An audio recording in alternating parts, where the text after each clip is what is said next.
Hello and welcome students, আশা করি তোমরা সকলেই খুব ভালো আছো।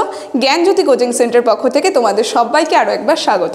তো আমি মীরা ম্যাম, আমি আজকে তোমাদের সেমিস্টার থেকে সোশ্যোলজি সাবজেক্ট থেকে অতি গুরুত্বপূর্ণ একটি টপিক নিয়ে আলোচনা করব। আজ আমি যে বিষয়টি নিয়ে আলোচনা করব সেটা তোমরা দেখতেই পারছো, স্ক্রিনে দেওয়া রয়েছে, গ্রামীণ দারিদ্রতা। গ্রামীণ দারিদ্রতা বলতে কি বোঝায় সেটা নিয়ে কিন্তু আজকে আমি তোমাদের সঙ্গে বিস্তারিতভাবে আলোচনা করব। তো আলোচনায় চলো ফিরে যাই। দেখো, বলা হয়েছে যে গ্রামীণ দারিদ্রতা, প্রথমে বলি দারিদ্রতা যে আছে, দারিদ্রতা বলতে কি বোঝানো হয় সেটা হয়েছে যখন মানুষ তার উপার্জন ক্ষমতা যে রয়েছে, তার আয়ের যে ক্ষমতা, সেটা দিয়ে সে কি নিজের যে মৌলিক চাহিদাগুলো যে রয়েছে, যেমন খাদ্য, বাসস্থান, শিক্ষা, স্বাস্থ্য, এগুলোর চাহিদা কিন্তু পূরণ করতে পারে না, সেটাকে বলা হয় দারিদ্রতা। আর এই দারিদ্রতাকে আবার দুটা পর্যায়ে বিভক্ত করা রয়েছে, একটা হচ্ছে শহরের ক্ষেত্রে যে দারিদ্রতা, আর আরেকটা রয়েছে গ্রামীণ দারিদ্রতা। তো আজকে সেই গ্রামীণ দারিদ্রতা নিয়ে কিন্তু আমি আলোচনা করছি। তো দেখো, এখানে গ্রামীণ দারিদ্রতা আছে, যে গ্রামীণ দারিদ্রতা সম্পর্কে বলেছে যে গ্রামীণ দারিদ্রতা বলতে এমন কি বোঝানো হয়েছে, যে গ্রামীণ দারিদ্রতা বলতে এমন একটি জায়গাকে বোঝায়, যে এলাকাকে বোঝায় যে এলাকায় বসবাসকারী মানুষেরা জীবনযাত্রার মান নিম্ন হওয়া। ঠিক আছে, মানে যে এলাকায় মানুষ বসবাস করছে তাদের জীবনযাত্রার যে নিম্নমানের হয়ে থাকে। দেখো, তারপরে কি বলেছে যে এই যে গ্রামীণ দারিদ্রতা আছে, এই গ্রামীণ দারিদ্রতার কিন্তু কিছু বৈশিষ্ট্য রয়েছে। প্রথম বৈশিষ্ট্যতে আমরা দেখতে পারবো, এখানে বলেছে যে আয় এবং সম্পদের অভাব। কি বলেছে, মানুষ গ্রামীণ দরিদ্র যে মানুষ, তাদের আয় এবং সম্পদের পরিমাণ তাদের মৌলিক চাহিদা পূরণের জন্য পর্যাপ্ত নয়। মানে গ্রামীণ দারিদ্রতে আমরা দেখব সেখানে বসবাসকারী মানুষেরা তাদের আয় বা তাদের অর্থ উপার্জন ক্ষমতা এতটাই, মানে এরকম অবস্থা হয় যে তারা মৌলিক চাহিদাগুলো পূরণ করতে পারে না। দেখো, পরের বৈশিষ্ট্যতে বলেছে খাদ্য নিরাপত্তাহীনতা। বলেছে যে পর্যাপ্ত খাদ্য না থাকায় পুষ্টি খাবারের অভাব এবং দীর্ঘমেয়াদী ক্ষুধা গ্রামীণ দারিদ্রতার একটি সাধারণ বৈশিষ্ট্য। বলেছে একটা সাধারণ বৈশিষ্ট্য হিসেবে আমরা ধরতে পারি ক্ষুধা গ্রামীণ দারিদ্রতা, মানে দীর্ঘমেয়াদী ক্ষুধা, মানে বহু দিন ধরে বা কিছুদিন ধরে না খেয়ে থাকা। তারপরে কি বলেছে, পুষ্টিকর খাবারের অভাব। তারা মানে নিজস্ব যেটা খুবই প্রয়োজনীয়, নিত্য প্রয়োজনীয় দিনে যতটুকুন খাদ্য প্রয়োজনীয় সেটা তো দূরে থাক, মানে পুষ্টিকরটা তাহলে কি করে পাবে, সেখানে হচ্ছে কথা। এখানে সেটাই বলেছে যে পর্যাপ্ত খাদ্য না থাকায়, মানে যতটা প্রয়োজন সেটা না থাকায়, পুষ্টিকর খাবারের অভাব, এটা হচ্ছে খাদ্য নিরাপত্তাহীনতার, মানে গ্রামীণ দারিদ্রতার একটি বৈশিষ্ট্য। দেখো, তারপরের বৈশিষ্ট্যতে বলেছে যে মৌলিক সুযোগ সুবিধার অভাব।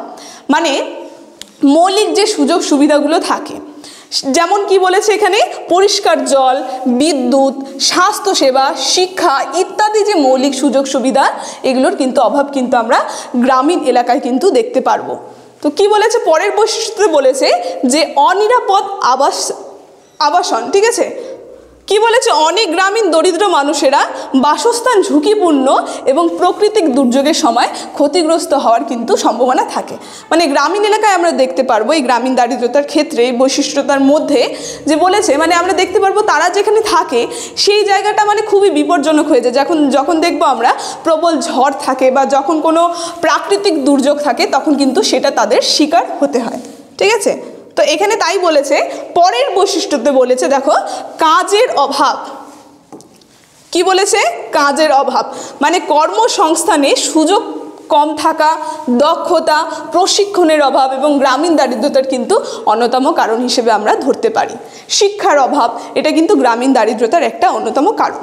দেখো, পরে বৈশিষ্ট্যতে বলেছে শোষণ ও বৈষম্য। মানে কি বলেছে, এখানে গ্রামীণ দরিদ্র মানুষেরা প্রায় কিন্তু আমরা দেখব ঋণগ্রস্ততা, তারপরে জমি জমা, শোষণ এবং বৈষম্যের কিন্তু শিকার হয়ে থাকে। তারা এই গ্রামীণ দারিদ্রতায়, যে গ্রামের মানুষের এলাকায় যারা বসবাস করে, তারা কিন্তু বেশিরভাগই তারা ঋণের ভুক্তভোগী হয়ে থাকে, কারণ তারা নিজেদের যেই চাহিদাগুলো থাকে সেগুলো তারা মেটাতে পারে না, সেই কারণে তারা ঋণী হয়ে থাকে। তারপরে যে সমাজে যে বৈষম্য, এরও কিন্তু তারা শিকার হয়ে থাকে। তো কি বলেছে এখানে, গ্রামীণ দারিদ্রতার প্রভাব। দেখো, এখানে বলেছে যে ব্যক্তিগত। ঠিক আছে, এর মধ্যে প্রথম প্রভাবে বলেছে যে ব্যক্তিগত এবং সামাজিক সমস্যা।